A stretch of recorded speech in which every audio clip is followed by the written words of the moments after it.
My dear student, colleagues, and all the viewers who are watching this program live from Facebook page, Physics Adda, I'd like to welcome you all to our International Physics webinar. And I'm happy to share with you all that today it's our 53rd International Physics webinar. So good evening to all here in Bangladesh, and a very good morning to all those who are watching this program from USA. I hope you are well and safe from Corona pandemic. So we are actually trying to adjust with this new normal situation. We cannot continue our normal academic program inside the campus. So we have to start our online program. So you have already come to know that our Department of Physics, Pabna University of Science and Technology, have already started its online program, including online classes and online international physics webinar. So, and we have successfully completed our 52nd international physics webinar, and today is our 53rd. And today is very special day for our department, as we are witnessing a very special webinar with you. Today, I would like to welcome you all through a joint session between the Department of Physics, Pabna University of Science and Technology, and the Department of Physics and Astronomy, University of New Mexico, USA, in high energy physics. And we have with us here today Dr. Seidel, Professor, Department of Physics and Astronomy, University of New Mexico, USA, and she connecting with us from USA, and she has already connected with us. So I'd like to welcome our speaker. So good evening, madam, and a very good morning too in your part. Thank you, and it's very much an honor to join this quite distinguished series. I do appreciate the opportunity to meet new students and new faculty members as well. Yeah, thanks, madam. It's my honor. So welcome to our International Physics webinar, and welcome to our university and Bangladesh through online. And I hope this may be your first collaborating program with any Bangladeshi university, isn't it, madam? It is, yes. Okay, great. It's a very great honor for our department, as you have accepted our invitation. So you have already come to know that we have arranged a series of webinars. In those webinars, which is from different countries, are coming as a main speaker. They are delivering their knowledge with our student, and they are sharing their experience with our student. And by this way, our student have benefited. And for those who are new, I'd like to introduce that we have divided our webinar into three parts. First, I'd like to introduce our speaker with all of you, and then our speaker will deliver her speech, and at the end, we have a time. In that time, anybody can join. So we can see that the title of our today's International Physics webinar, I think you have already come to know that the title of our today's International Physics webinar and title is Discovering the New Particle. And our speaker is Dr. Seidel, and she is currently working as a professor at the Department of Physics and Astronomy, University of New Mexico, USA. And Dr. Seidel, madam, is a faculty member of the University of New Mexico's Collider Physics Group, and a collaborator at the ATLAS experiment at the Large Hadron Collider housed at CERN, the European Organization of Nuclear Research in Switzerland.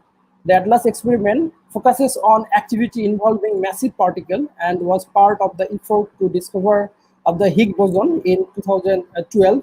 Seidel's research focuses on improving the understanding of heavy quark-bound state, which in turn can help to elucidate the strong force, one of the four fundamental forces of nature. A goal of their research group, their primary goal is the search of physics beyond the standard model. This work requires that they collect and analyze data at the Large Hadron Collider using the ATLAS detector. It also requires them to design, construct, and test state of the art particle tracking detector, interconnects and electronics. The instrumentation may ultimately be incorporated in medical imaging to security verification system that would benefit the greater society. And you can see her educational background. You can see she has completed her bachelor degree, BS degree in physics from Yale University, and her master's degree from University of Michigan, and her PhD degree also University of Michigan. And her thesis title was a source of nucleon decay employing particle identification, invariant masses, and a complete track reconstruction with a water channel detector, member of the IMB collaboration. So we can see her professional experience.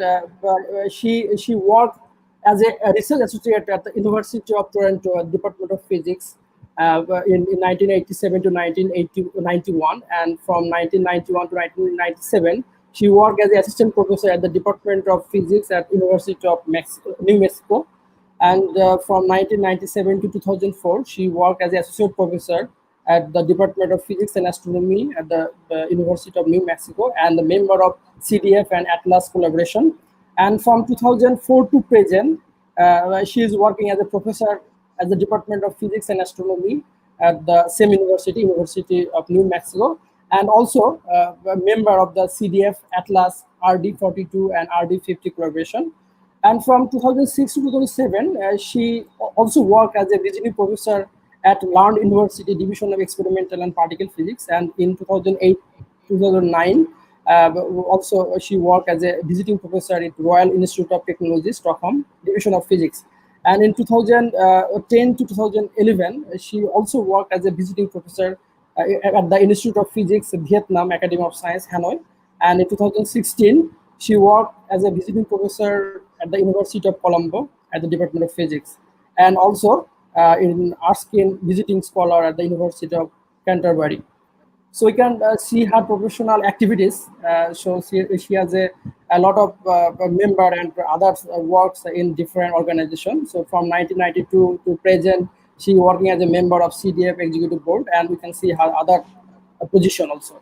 And awards, she got Erskine Fellowship Award from the University of Canterbury in 2018, and in the session 2016-2020, she got in SF Major Research Instrument Award, and we can see her other major award from different university and different countries.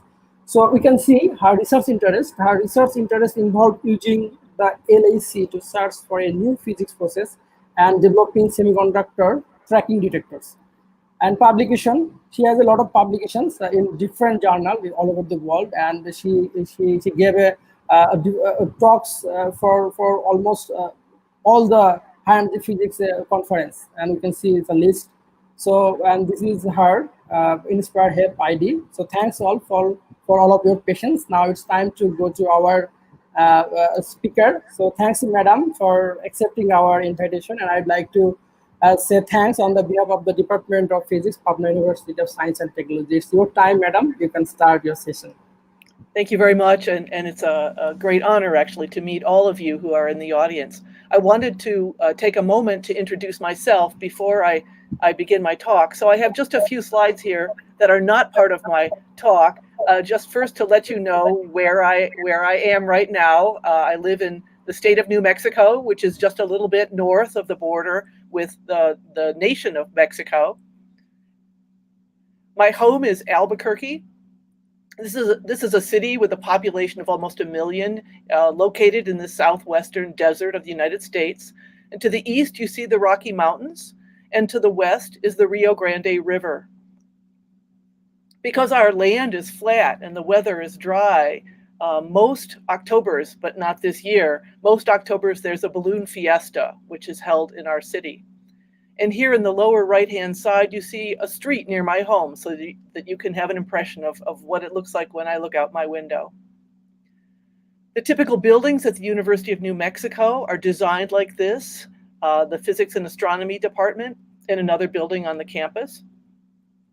And I've been married for 25 years, and my husband Gordon and I have a daughter, and her name is Abby, and this is what she looked like just a few years ago. When I'm not teaching, I conduct research in experimental particle physics, as you mentioned, and I work closely with 6 people at the University of New Mexico. In my research group, there are 3 graduate students, an undergraduate student, a postdoctoral fellow, and an electrical engineer. And we collaborate, as you said, on the ATLAS experiment at the LHC and on some experiments called RD50 and RD42, which are special for designing semiconductor detectors for tracking elementary particles. And previously, I worked on the CDF experiment.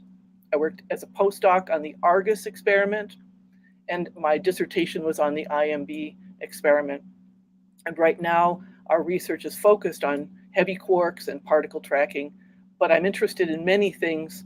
There are too many things to study. We don't have enough hours in our day, and so I'm happy to talk with you about particle physics anytime.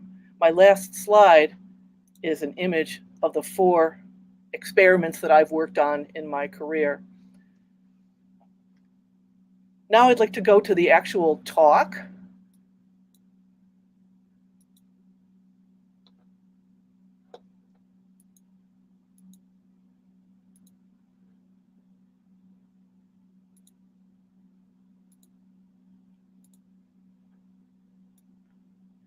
I hope you can see this.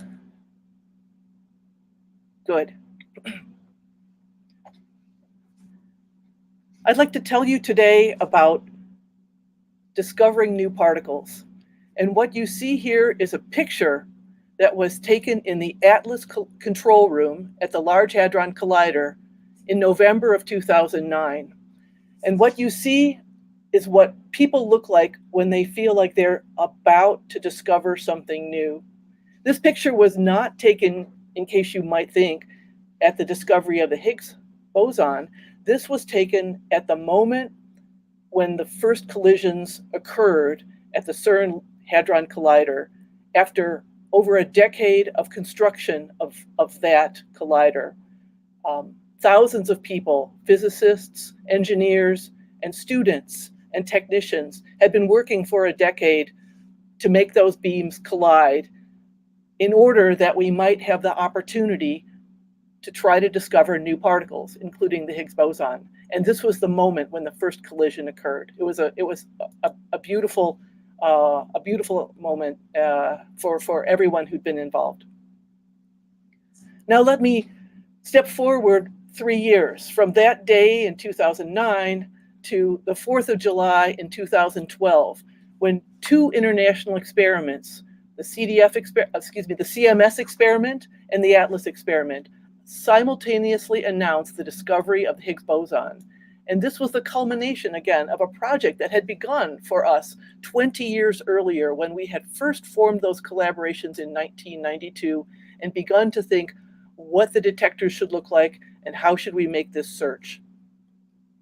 The announcement of the discovery of the Higgs boson was made at 9 o'clock in the morning in Geneva, Switzerland. And you see here a picture of the spokeswoman of the Atlas experiment making that announcement.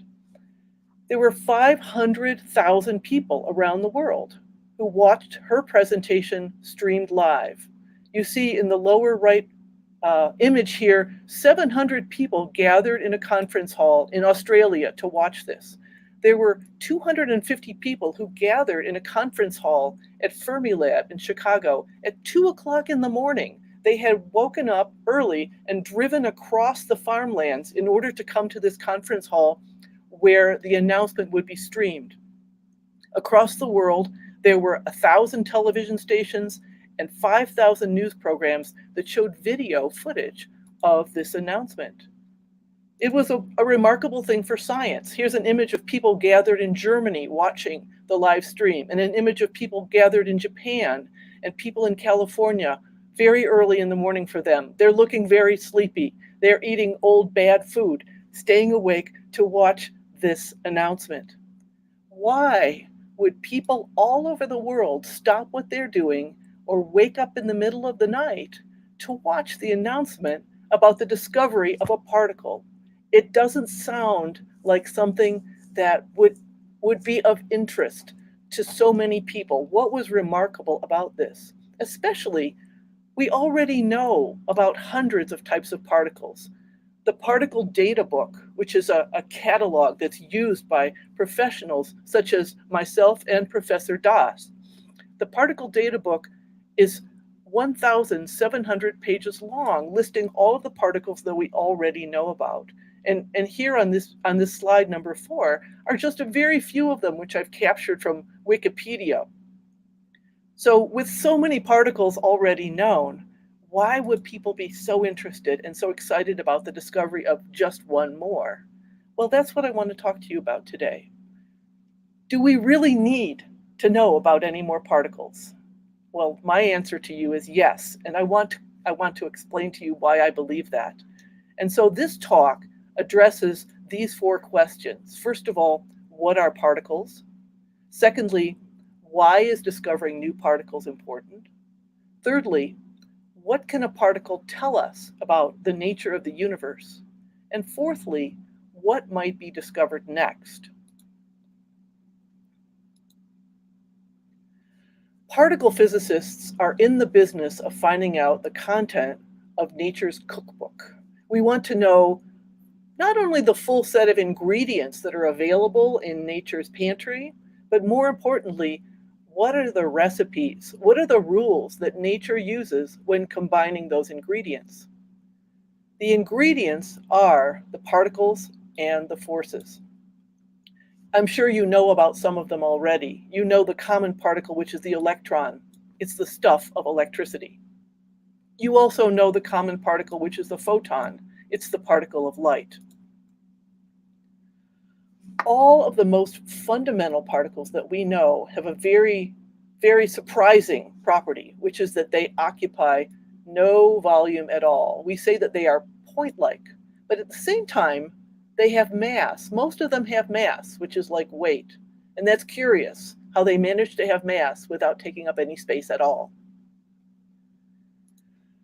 When the most fundamental particles bind together into clusters, which we call bound states, they can bind in groups of 2 or 3. And we sometimes casually call those clusters particles too. For example, the proton, you may have heard, is called a particle.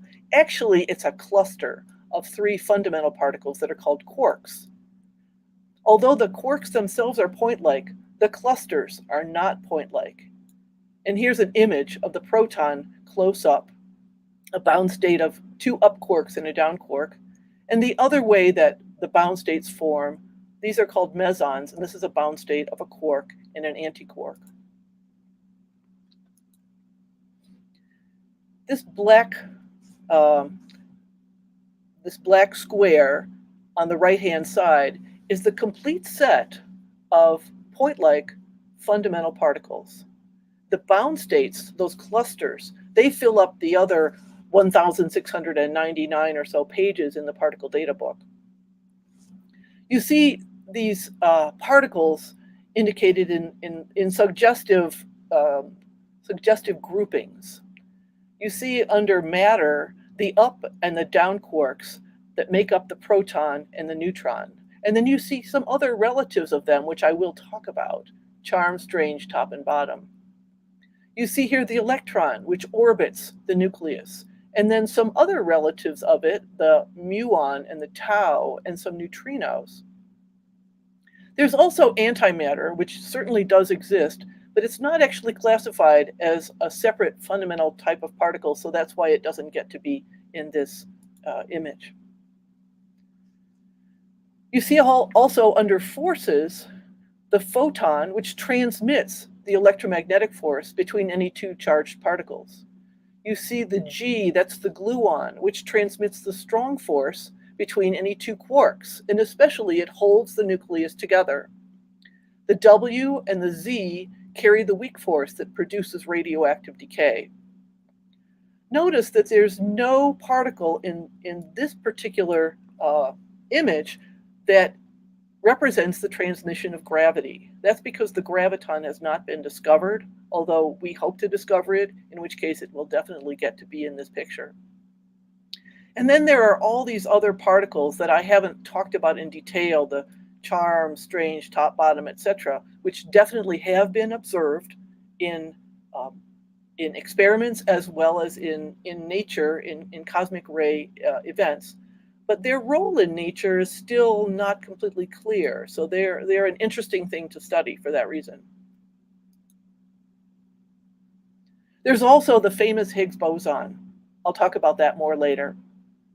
And there have been many more particles proposed, but until they're observed, they are classified as beyond the standard model. What we have here is called the standard model. These are the ones we're sure we know about.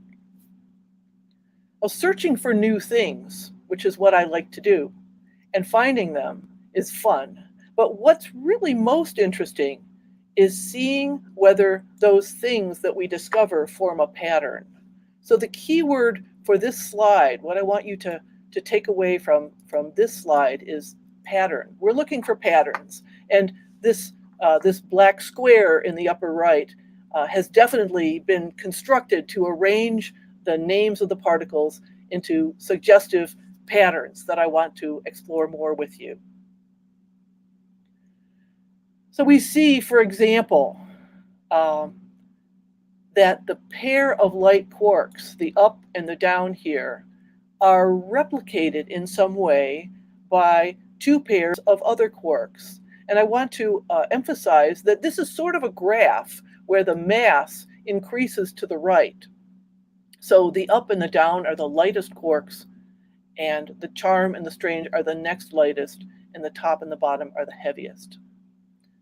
Similarly, the light lepton pairs seem to be replicated by heavier ones. The neutrino, the electron, are replicated by heavier versions of what seem to be very much similar things. Another pattern that we notice is that there seems to be the same number of quarks as leptons. Is that a coincidence in nature, or does that tell us something fundamental about the way things are constructed? We also note that these building blocks, the quarks and the leptons, come in even numbers, 6s, 4s. What does that mean? That's one of the things we're interested in. So the message from this slide is that there are apparent patterns among the particles that stimulate us to explore the situation further. Here's why we're interested in patterns. In 1915, the mathematician Emmy Noether showed that observed patterns, which are also called symmetries, observed patterns indicate that some quantity in nature is conserved. For example, the conservation of angular momentum tells us that space is the same in all directions. We could bisect space with any line, with any plane, and the two hemispheres would have the same properties. So the message of this slide is that when we observe patterns, that is often an indication of a conservation law in nature that's worth exploring. Here's a picture of Dr. Noether. Her theorem has been called one of the most important mathematical theorems ever proved in guiding the development of modern physics. It's fundamental, on a par with the Pythagorean theorem. Here's why we're interested in conservation laws. They reveal that phenomena that might seem different are actually really just alternative forms of the same thing. So for example, once we know about the law of conservation of energy, we find that heat and light and vibration, momentum and mass, which might have seemed like very different things that we experience, are actually just different forms of the same thing, which is energy. So the message of this slide, number 13, is that conservation laws can lead to a unification in our understanding of phenomena in nature.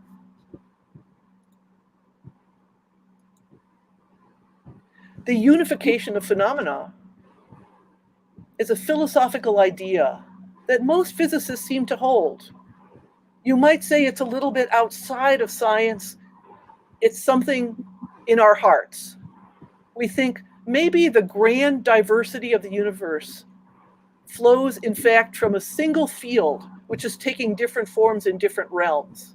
That's reflected in this image on slide 14, which shows the evolution of the universe from the Big Bang, becoming more and more diverse and interesting, but still all connected. In many cases, it turns out that the evidence for a conservation law, the evidence for unification, is a particle. And so the rest of this talk is devoted to some illustrations of that fact.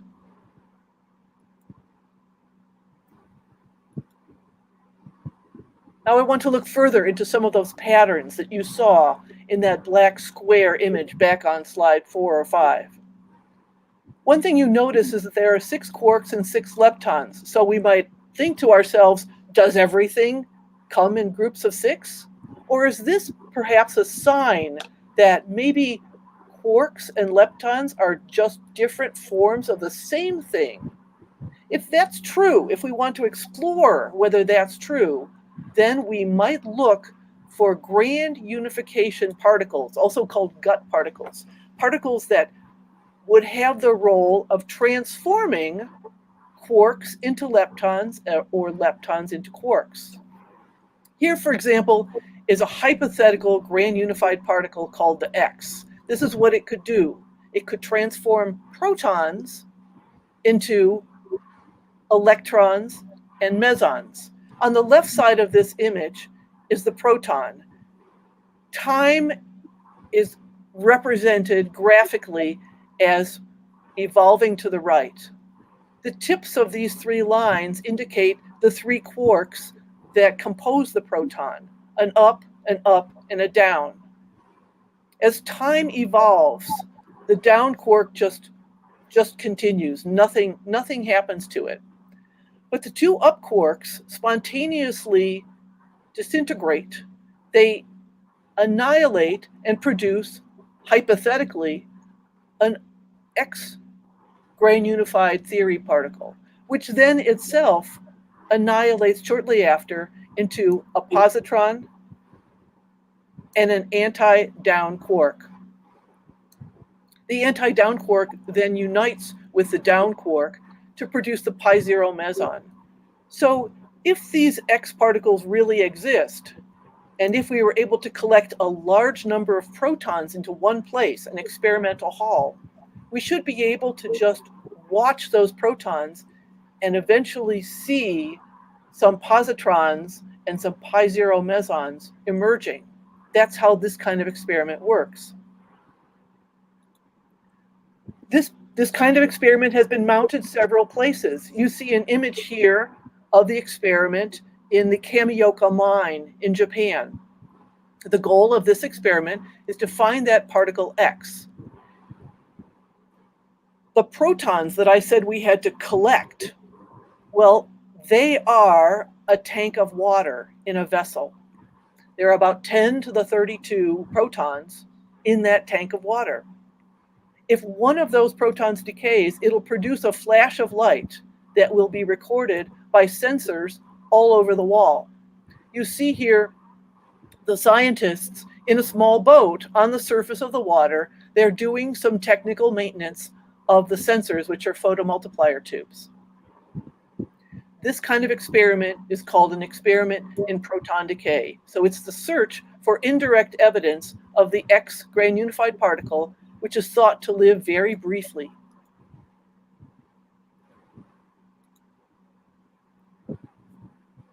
That would be one way of looking for evidence of asymmetry.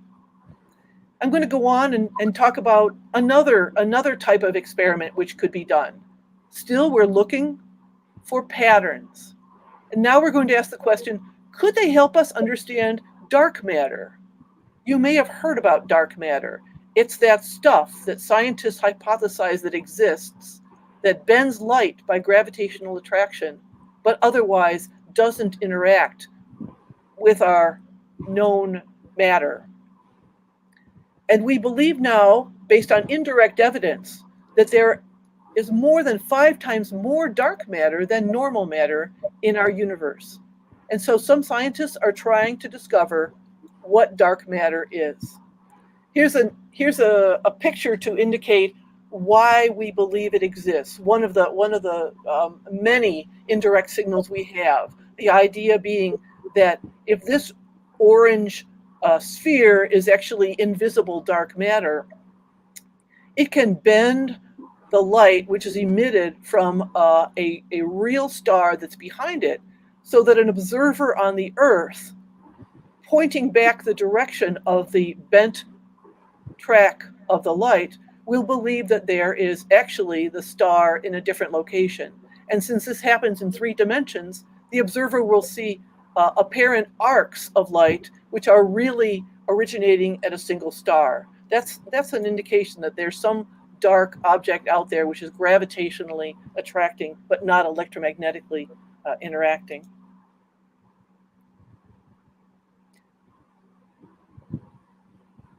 So we look for dark matter, continuing to talk about our search for particles that might help us understand patterns. I pointed out that we see 6 quarks and 6 leptons. But then you might ask, are there really 6 leptons, or is it just possible that there might be more than 6, and that those extra leptons, which we haven't yet observed, could be the dark matter? Well, then we should search for extra leptons. That's exactly what some scientists do. From the New Scientist magazine, this was published in February of 2014, there was a headline called "Fresh Hint of Dark Matter Seen in Neutrino Search." Astronomers reported that they had observed light of an unexpected frequency, and they postulated that it was produced by a previously undiscovered neutrino. That would have been the 7th lepton.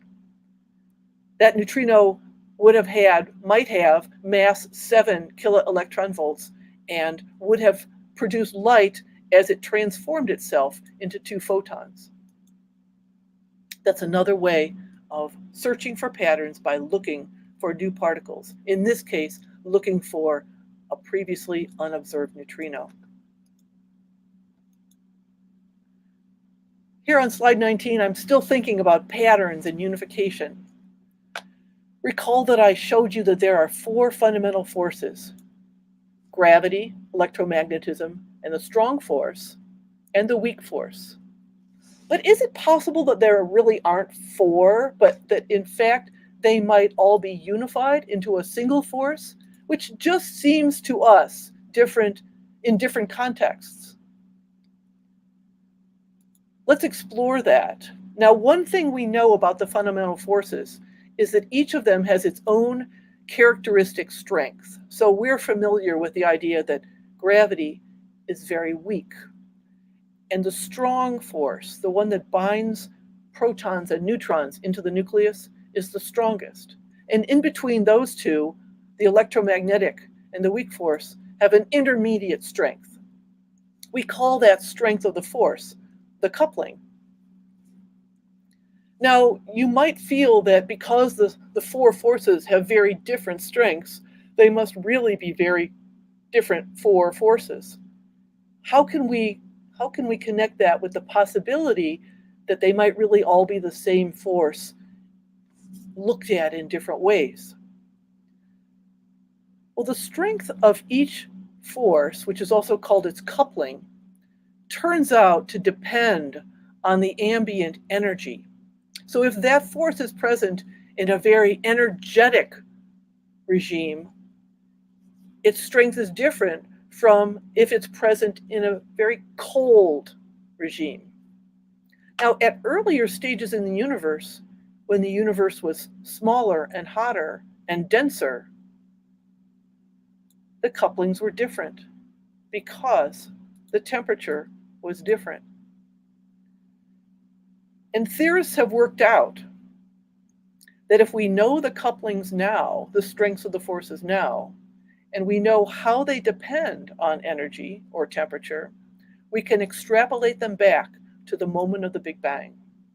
And when we make that extrapolation, we see something really interesting and surprising. What I have here is a graph. I'm sorry, on the vertical axis, it's not the strength of the force, it's 1 over the strength, but I think you can still imagine what I mean to communicate here. So 1 over the strength of the force is on the vertical axis, and the energy or the temperature of the environment is shown on the horizontal axis. At the time of the Big Bang, when all of the universe was compressed into an infinitely dense, small spot, the energy density was very high. Now, the universe has considerably cooled. So the direction of time, going backwards in time, is shown to the right. It turns out that the strength of a force depends on the number and type of particles that it could affect. we can extrapolate the couplings, extrapolate the strengths of the forces, and assume that the universe doesn't have any other kinds of particles than the ones that we know now. If we do that, you see something that's suggestive but maybe a little disappointing, sort of right around an energy of about 10 to the 14 GeV. You see that the strengths of the forces, the couplings, almost come together, but they don't quite come together. So it's suggestive that they might be very similar forces. They might almost be the same force back in the early universe at energies of 10 to the 14 GeV. But that extrapolation depends on the assumption that the universe doesn't have any other kinds of particles than the ones we know now. Maybe that's a bad assumption. Maybe there are other particles that we just haven't found. That's a reason to look for other particles. Because look here what some theorists have discovered. If we hypothesize that there is a class of particles in the universe waiting to be discovered called supersymmetric particles or SUSY particles, that changes the slopes of some of these lines. And we find that just around a little bit above 10 to the 16 GeV, the forces indeed unify. And at that point, if that really does happen, it would be impossible to distinguish between the forces. And indeed, there would be only a single force. They would be unified. This idea of supersymmetry, you may have heard of it. It's the idea that every kind of particle that we know of has a partner particle with a different spin. Now, those partner particles, they haven't actually been observed yet. They're hypothesized and they have extremely silly names. For example, the Z particle has been observed, it's known, and its hypothetical partner is called the Zeno. Or the quark, which has been observed, has a partner called the squark.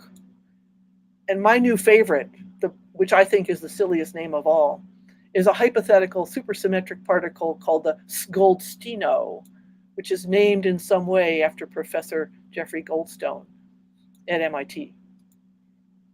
So this is a reason to look for supersymmetric particles. This might help us see a unification of the fundamental forces. I want to take a slide to say that it's not important only to observe things. Sometimes not observing a particle can be just as important. A non-observation of a particle can be just as important as an observation in aiming us toward a new research direction. So a few years ago, there was an article in the New York Times, a famous newspaper, a newspaper with a great reputation. But in my opinion, and the opinion of many scientists, this was a misguided article. It was not good science journalism, because the journalist wrote about a groundbreaking measurement that was made by the CDF collaboration. And his article was titled, 315 physicists report failure to search for supersymmetry. Well, this wasn't a failure. A non-observation of a supersymmetric particle demonstrated that the relationship between the matter particles and the force particles is more subtle and more complex than the first simple models had assumed. So not discovering supersymmetry in that wrong model was actually a major advance. So the New York Times, in my opinion, got the message wrong. So the point here that I want to make to you is, when we look for a particle, we're not engaged in something like stamp collecting. We're not just trying to find the 501st particle in a huge set of particles that we already know. On the contrary, the presence or the absence of every particle has the potential to tell us something foundational about nature.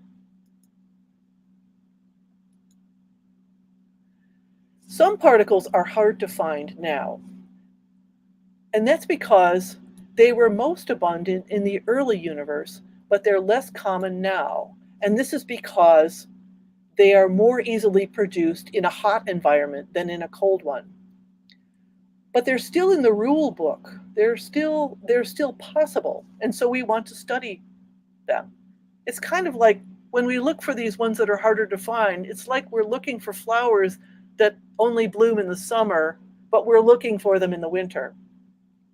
So we need some kind of a time machine that can replicate the conditions of the early universe. If we could do that, we could look into a replicated early universe and see if we can find those particles there. It turns out that with modern technology, we can replicate the conditions of the early universe just 1/1000th or less of a second after the Big Bang. And we can indeed build a machine that can concentrate a lot of energy in a small space. So that replicates the dense early universe. And then we sit back and we watch what kind of particles form naturally in this machine, in this little model of the early universe. It's an amazing thing. What we find out is that there is not an unlimited variety.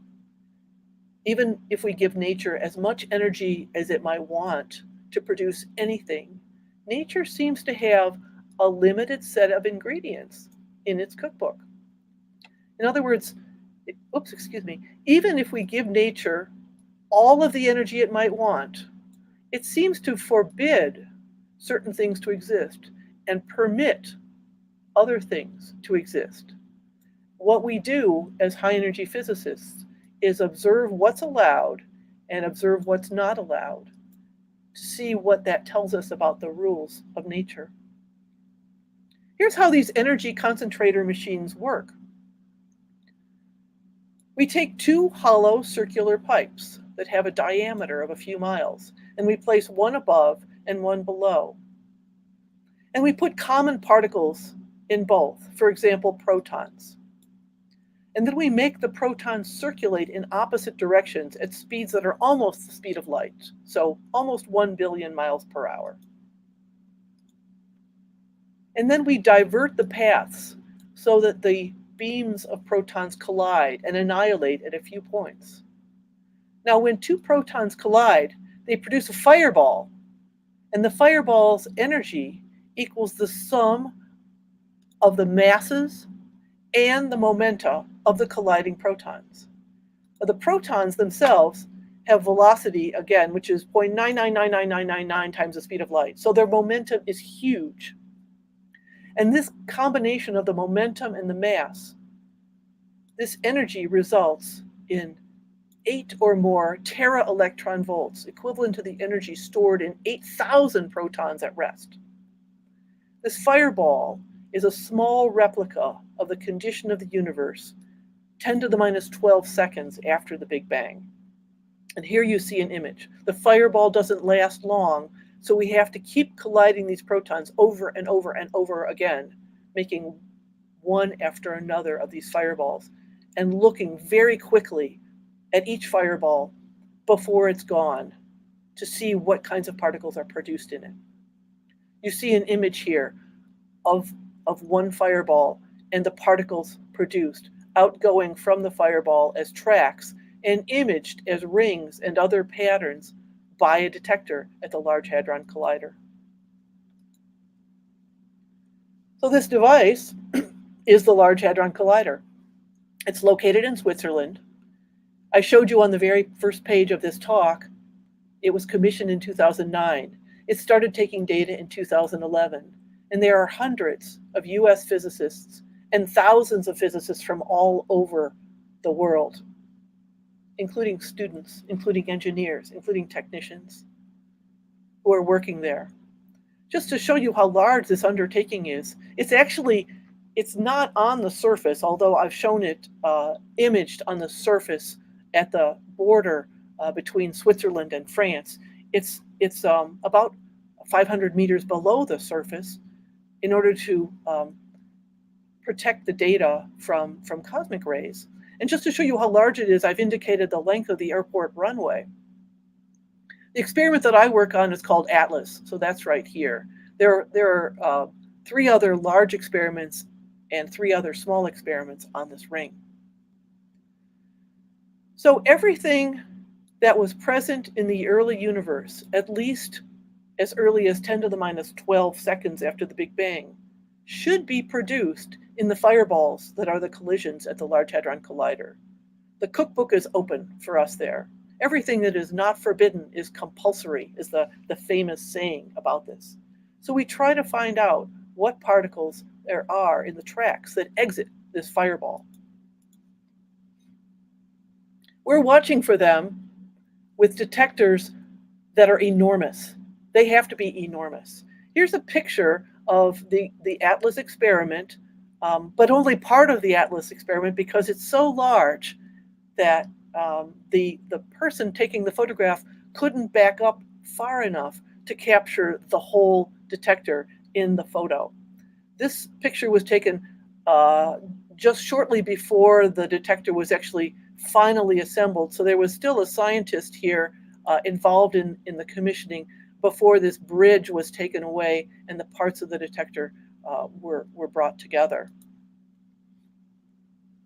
As I said, ATLAS and the other detectors are located at some depth underground to shield them from false signals from cosmic rays. So here's an image that shows the surface. Here's the experiments underground. And you could imagine, people have said that this is like building a ship in a bottle, carefully lowering each component of the detector down a long shaft and then assembling it in a hall that has been excavated under the ground. So the experiment can never be removed unless it's taken apart piece by piece. We think this might be an amazing thing for the archaeologists of the year 5000 to discover and wonder, what was this for? Parts of the detectors were built with help from students at my university, the University of New Mexico. For example, the ATLAS pixel detector, here's a piece of it, and it's being installed in ATLAS in 2009. The parts of the experiment, there are 10 to the 8th independent pieces of the detector, independent electronics channels, and every one of them is built like a craftsman piece, individually by the scientists and by the engineers. Nothing can be purchased already constructed. Everything is designed for its unique purpose in the experiment. The University of New Mexico Collider Physics Group are members, along with almost 3,000 other people from every continent except Antarctica, and I show a map of the countries that contribute to this experiment. And of course, there's a similar map for the other large experiments, CMS, for example. And here's a photograph of just a small group of the members of the ATLAS experiment at the Large Hadron Collider. So the most famous particle that you may have heard of that was discovered in the 21st century is the Higgs boson. We found it. It was like finding a needle in a haystack. The Higgs field gives mass to all the particles in the universe. It fills the universe. You could think of it as like the water in a tank. The water causes drag on everything in motion, kind of like a sticky, soft sweet that we eat for desserts sometimes. And as particles move through that Higgs field, they feel their drag, they feel it as inertial mass.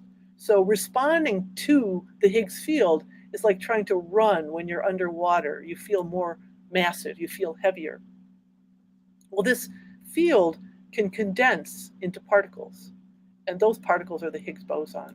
You can think of the Higgs boson as ripples in the Higgs field. This graph shows one way that the Higgs particle forms in the Large Hadron Collider. So remember that time is developing from left to right here, and the vertical axis is a spatial coordinate. Suppose that there are two gluons. One of them is in each of the protons that collide. Those two gluons, they meet in the fireball, and they exchange some top quarks, and those top quarks annihilate and produce the Higgs boson, which lives for just a very short time until the Higgs boson itself annihilates into top quarks. Now those top quarks, they don't go back to being gluons, they become photons. And the photons can actually be observed by the ATLAS experiment. From the point of view of the beams, that Higgs decay would look like this image that you see on the right, where the photons have been specially indicated by the red lines. We look for the Higgs particle by making a graph of combinations of photons whose invariant mass is graphed on the on the horizontal axis. And we look for situations in which there's an unexpectedly large number of them. And we say something must be happening at that energy which corresponds to that peak there. Well, this is the Higgs signal. It's an enhanced number of decays that produce two photons whose combined energy we recognize is the Higgs particle's mass. Now here's my last topic about why we can use or how we might use new particles to help us understand something about nature. New particles can also help us understand how the strong force works. And this happens to be something that the University of New Mexico group is doing. The University of New Mexico ATLAS group is studying particles that form as bound states of a charm quark and an anti-bottom quark. This bound state in the ground state has been observed, and it's called the B sub C meson. So here's the B meson, the bottom, and the charm quark. Think about the charm quark in this bound state orbiting around the bottom quark. It's an analogy to the way that the electron orbits a nucleus in the hydrogen atom. I think you may be familiar with the fact that in the case of hydrogen, the electron can take different energies. Those are linked to different orbitals, which are shown in this red square here, the different orbitals that are possible for the electron. Each allowed electron energy corresponds to a different excited state of hydrogen. When the hydrogen electron excites, the hydrogen doesn't take on a distinctively different mass, but its electron's radius is different. And we name those excitations of the electrons spectroscopically as 1s1, 1s2, 1p1, etc. It turns out that if you have a bound state of two quarks with no electrons present, just quarks, that system can also take on different energies. The quarks themselves will form shells just the way the electron does. The difference is when this system transitions from a lower to a higher shell, it actually takes on a different mass. And so we observe that as if it's become a new particle. We name those new states, those excited states of the bottom and charm quark bound state, we name them spectroscopically. We record those different mass states, which are really just excitations of the BC system. We record them as apparently different particles. The UNM group is looking for those excited states of the BC system. Each one of them tells us about an allowed shell in which the charm quark can orbit the bottom quark. When we put this all together, it will tell us something about how the strong force binds the quarks together. We look for these particles by imaging their tracks in the ATLAS detector, tracing their tracks backwards to the source, while at the same time assuming that energy and momentum are always conserved, and then inferring the energy, the momentum, and the mass of the parent particle that produced the collision. In 2012, we got the first one, the ground state, the BC1S. So we looked for a situation in which after the protons collided, they produced a bound state of a bottom and an anti-charm quark. The anti-charm quark didn't do anything. The bottom quark did. After a period of time, it emitted a W boson, and the process of emitting that W transformed the bottom into a charm quark. That charm quark and the anti-charm quark produce something called a J-psi meson, which has a finite lifetime and eventually decayed into 2 muons. The W also has a finite lifetime. It eventually decayed into an anti-up and a down quark, which we observe in the detector as a pi meson. So we looked for cases in which we got a number of pi mesons and positive muons and negative muons whose invariant mass had a peak. And we said this must be the mass of the B sub C. In 2014, we did a very similar thing. In that case, we looked for situations in which the protons collided and produced a heavier version, the B sub C 2s. It decays to the B sub C and 2 additional pions. And then the B sub C decays, as I showed you on the previous slide, into the J psi and the pion, which produces a meson, which produces the 2 muons. And we looked for an enhancement in the graph of the invariant mass. And we found that and recognized that it represents the production of a new meson, a new bound state called the B sub C2s. So this is my summary slide. This is my last slide.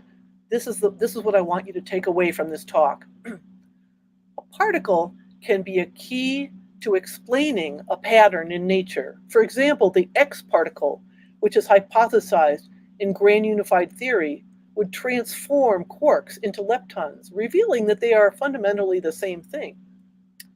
And a particle can provide direct explanation of a phenomenon only indirectly understood up till now. For example, dark matter is known to exist because it bends light. But to really understand its properties, we should produce it directly in the laboratory where we can study it. Furthermore, a particle can lead to a profound unification of parts of the natural world. For example, supersymmetries particles would unify the couplings of 3 of the forces in the early universe. Fourthly, a particle can provide the basis of fundamental quantities. For example, the Higgs boson is the origin of mass. And lastly, a particle can elucidate structure in nature. For example, the B sub C2s sheds light on the nature of the quantization of strongly bound states, like the electron shells, but applied to quarks. So my final message to you is, every new particle that we can find has a unique capacity to shed light on the nature of our universe. Every one of them is worth looking for. Thank you. Thank you, madam, for your nice presentation and wonderful talk. I think students have learned a lot of things. If you allow, so we can start our discussion session. We have got some question, so in comments and in the inbox also. So first question, I'll go for first questions. How do LHC discover How new does particles? LHC discover new particles? Well, this would be situations in which the 2 protons collide and an unexpected enhancement is observed in the invariant mass of the outgoing particles. So, for example, the Higgs boson is discovered at the LHC by combining all situations in which 2 photons are observed by the ATLAS experiment or the CMS experiment, and there's a particular energy at which there are more than would be expected. And we recognize that that must have been because there was a new particle, the Higgs, that was produced at that energy.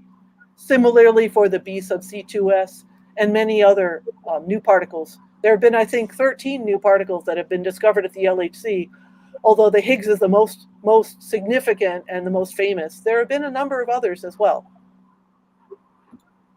Yes. Thank you, madam. So we have another question. So maybe we should look for dark quarks Yes, and dark absolutely. There leptons. are people who are already doing that. There are people who are looking for dark photons, dark quarks, dark leptons. Yes, there are probably hundreds of people at the LHC who are doing this. But even though they are already doing this, that doesn't mean there's not room for new people with new ideas. So if you are a student or even a senior scientist and you are interested, I believe that there is surely room for you on an LHC experiment to do this. Thank you, madam. So what will happen when the dark matter interact with the standard As model far as matter? we know, it does interact Normally, gravitationally, and it doesn't interact in according to the other forces. So it seems that it experiences no electromagnetic or weak or strong interactions, but we're not sure. Maybe they're just very, very weak. But it certainly does interact with standard model particles, but only gravitationally. thank you, madam. So we have another question. So uh, does the light have a constant speed from its very source, or it has acceleration? If it's constant, how does light in its way traversing from the space confronting with many different densities, reflecting or refracting or taking a different trajectory bending from an object maintain its constant speed? I'm not sure I understood the whole question. I can say I that got, the I speed got of one light is invariant. The speed of light in vacuum is always the same.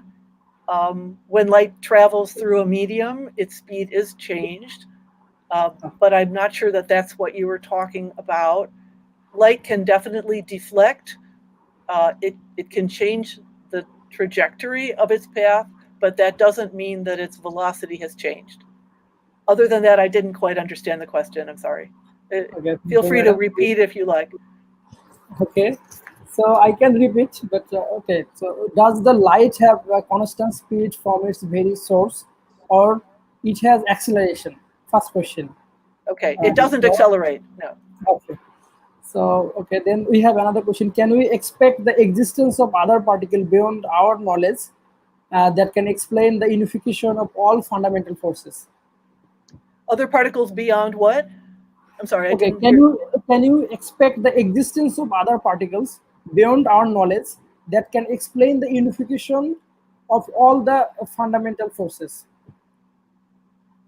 I'm not catching one word that you said after Okay, beyond. Beyond what? beyond our knowledge. Oh, beyond our knowledge.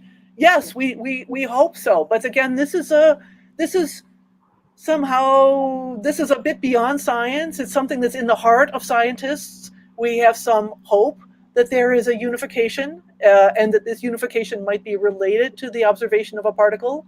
Um, and so far, this hope has been validated. For example, as you know, in the 19th century, it was believed that electricity and magnetism were two different things, and now we know that they are the same thing, and that they are related through relativity and the constancy of the speed of light. But there's really only one phenomenon there. So we hope to find that the other forces are all different aspects of some common phenomenon as well. Madam, thank you. So there is maybe another question. So, ma'am, when the Higgs boson gives mass to a particle, then how it maintains the conservation law? How it maintains what? Conservation law. Conservation laws. I don't think there's anything that's not conserved there. The Higgs boson doesn't give away its own energy. It makes mass exist. It makes it possible. So early in the history of the universe, at the very beginning, one might say there weren't yet any Higgs bosons. And at that time, mass wasn't possible. Everything was massless. And we believe that there was a a phase transition early in the life of the universe. And after that phase transition, Higgs bosons and many other things became possible, came into existence, in the same way that we observe phase transitions in daily life. Before a phase transition, we may have water but no ice, and afterwards there is ice. A phase transition involves something pretty complicated that I don't think I can discuss right now very effectively. But the point is that once Higgs bosons came into existence, just by existing, what came into existence at the same time was the possibility of mass. So they make mass possible. I would say that. Okay, madam, thank you. So I think we should conclude our discussion as we don't have any question.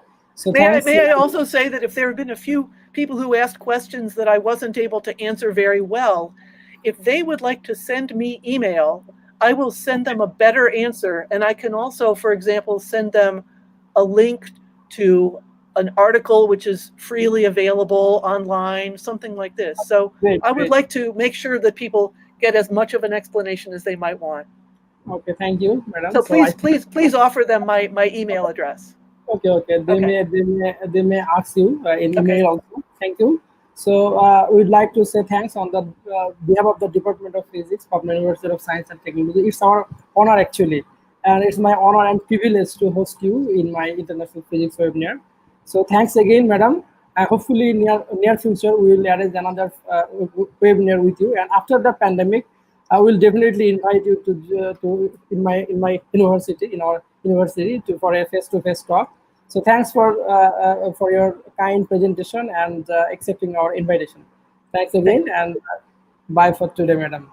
Thank you. Bye-bye. Thank you. Bye. See you. Good night.